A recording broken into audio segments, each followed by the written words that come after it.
Doctors and nurses trying to save lives in Tahrir Square say wearing a white lab coat has become a bullseye on their backs.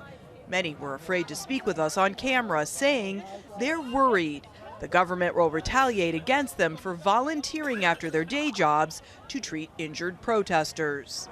They are targeting us to prevent the treatment of the injured. 2 days ago on a bridge, they were chasing us. We were hiding on side streets and they were shooting at us from Humvees. Who they are and who they get their orders from, we don't know. These men and women have formed a volunteer army of healthcare professionals for protesters. Doctors, nurses, pharmacists, nurses' assistants, even medical students.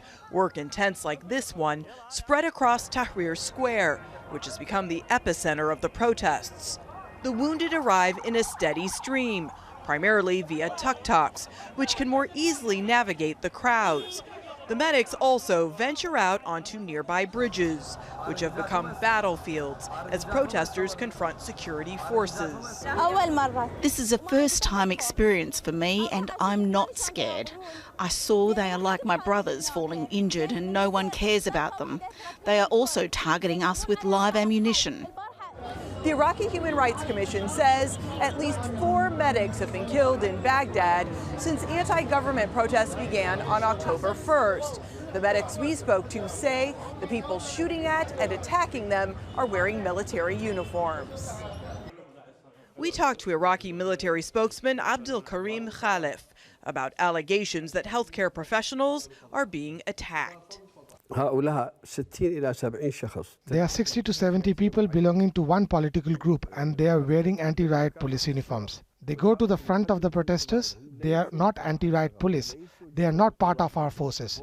They are civilians or militias. We don't know. We have started an investigation to track them.